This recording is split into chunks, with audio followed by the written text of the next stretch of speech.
Welcome to the Gray Area. It's your man Kevin Gray of 105.3 The Fan.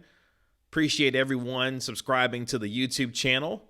You can also follow me on Twitter, Facebook, and Instagram at Kevin Gray Sports. You can catch me on the weekends on 105.3 The Fan every Saturday and Sunday. Appreciate all the support and love on 105.3 The Fan. Also appreciated the Dallas Cowboys getting one of the most improbable wins in NFL history this past Sunday. The Cowboys win 40-39 over the Atlanta Falcons, overcoming at one point a 20-0 deficit, a 26-7 deficit, and a 39-24 deficit with less than 6 minutes left in the fourth quarter. Somehow, Dak Prescott, who accounted for nearly 475 yards of total offense by himself, the Zerline zinger, the onside kick heard round the world, and subsequent 46-yard field goal to win the football game, somehow allowed the Dallas Cowboys to pull out what was a wild football game among two failed punt attempts, fake punt attempts, a failed two-point conversion, which I didn't think they needed to do anyway. All the analytics folks say otherwise, but whatever.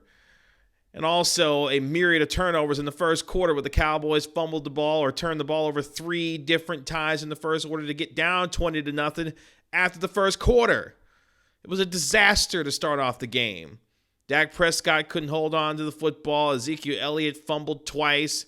Dalton Schultz continued his poor play, at least in the beginning of the football game, had a fumble of his own. The Atlanta Falcons seemed like they were on their way to a blowout, comfortable win to drop the Cowboys to 0-2. Never had a team lost a football game where they were up by that many by scoring 39 points and not having a single turnover. The Atlanta Falcons blew what was a 440-0 record for teams that scored at least 39 points and had 0 turnovers. Yeah, that was the Atlanta Falcons on Sunday. And now the Dallas Cowboys, who snatched victory from the jaws of defeat, are now 1-1.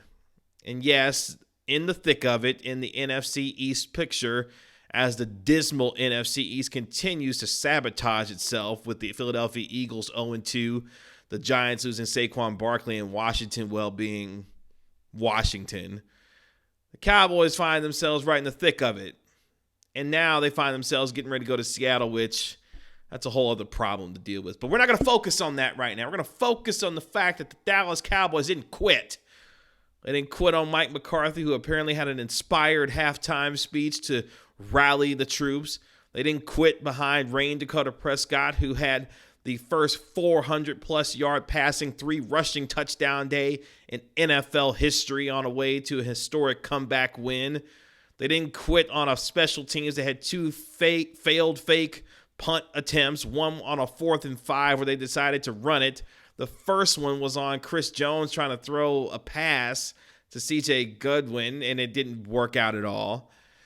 And then you overcome also a failed 2-point conversion when the Dallas Cowboys had a chance to bring it into 1 possession but decided to go for 2, and they didn't get it. They overcame all of that on Sunday to win the football game. I don't appreciate Mike McCarthy making me look foolish out in these streets. I will say that first off, because the Cowboys got out there on Sunday down 20-0 with careless turnovers and looked like they were asleep. Jalen Smith missing assignments all over the place, and this defense or this offense looked like it had no idea what they were doing. But something clicked in the second half. The defense played much better in the second half. But also the offense got into rhythm. Dak Prescott started to play much better football, much cleaner football. Ezekiel Elliott, who's been a wrecking ball through his first couple of weeks, continued to do much of the same throughout the entire football game once he decided to hang on to the football. All of these things came to fruition, including, look, your man Trevon Diggs, Trevon, you can call him Trey, got beat badly by your man Julio Jones, but he alligator armed it on a perfect pass from Russell Gage, who was playing the quarterback position on a wildcat play, which really kind of changed the quote-unquote momentum of that football game. And once that happened, the Atlanta Falcons did what they do best in Texas, blow significant leads, whether it was a 28-3 lead in Houston to the New England Patriots, or this time around a 15-point lead with less than 6 minutes left in the fourth quarter. Ultimately, what was a 20-0 lead to start off with in the first place. The Atlanta Falcons went full Atlanta Falcons on us. And the Cowboys were the beneficiary of it. Now, we could say what you want about the comeback, how lucky it was, how ridiculous it was. But more importantly, we continue to have questions about the decision-making, whether you want to call it aggressive, whether you want to call it whatever, about this coaching staff so far. And the decisions that Mike McCarthy has made have been rather curious. You say, Kevin, you was the man out here wanting Mike McCarthy, pounding your chest for Mike McCarthy to be the head coach of this football team. You're darn right I was. But at the same time, your man is almost giving us the okie doke these first couple of weeks, some questionable decision-making. This time it worked out in the Cowboys' favor. But at the same time, questions still remain, especially when this team has the kind of schedule that it does. It still sees it having to play teams like the Steelers and the Seattle Seahawks and the Baltimore Ravens, where you can't afford to make the kinds of mistakes that you did against the Atlanta Falcons and think that you're going to win a lot of football games, especially a team as talented and as deep, we thought, as the Dallas Cowboys. Sometimes it's better to be lucky than good. And the Dallas Cowboys were super lucky on Sunday to pull out a win when they had no business having to. Ezekiel Elliott said it best. Look, man, we had no business winning this football game. Of course we shouldn't have won this football game.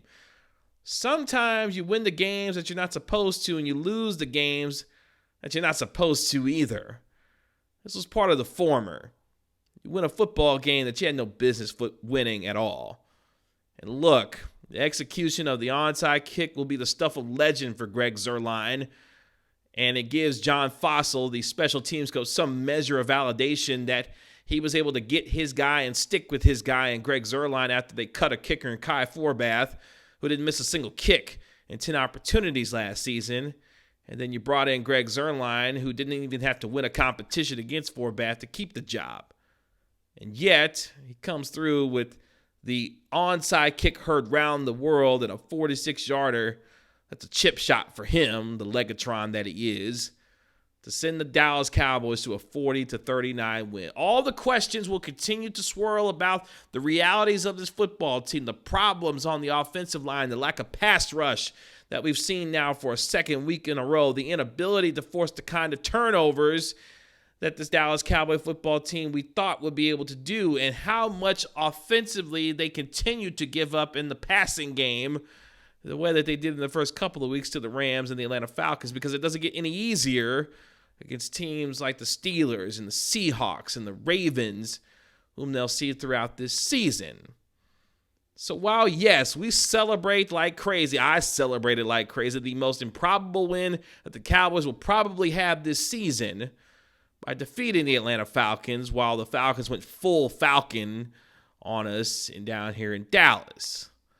But the questions still remain, why isn't this team playing with the kind of consistency on both sides of the football that we think a team with as much talent should be able to do it with? The turnovers, the lack of pass rush, the lack of forcing turnovers, the poor special teams play, the lack of execution when it comes to certain aspects of this football team still continue to bother me and bother a lot of folks who support this football team. But yet and still, here we are. After a sloppy first couple of games, the Dallas Cowboys somehow, someway, sit at 1-1 on the season. The Cowboys can't expect to win these kinds of games really ever again, given the nature of who they were playing. Number one, the Atlanta Falcons being, the Atlanta Falcons. And two, the Cowboys need to be much more tight, much cleaner in both sides and all three phases of the game in order to be considered a serious championship contender. But sometimes when you have a good season, you need a couple of breaks along the way, even if they come in the form of a game like this where you had no business winning it at all. Hey, a win is a win is a win in the National Football League. You take them where you can get them. We'll see how the Dallas Cowboys continue to move forward with the rest of this season. But hey, you'll take the win where you can get it, and the Dallas Cowboys find themselves 1-1 on the season. And all we can do now is say, how about them Cowboys? It's been another episode of The Gray Area. Make sure you follow me on Twitter, Facebook, and Instagram at Kevin Gray Sports. Appreciate everyone subscribing to the YouTube channel. Till next time, peace.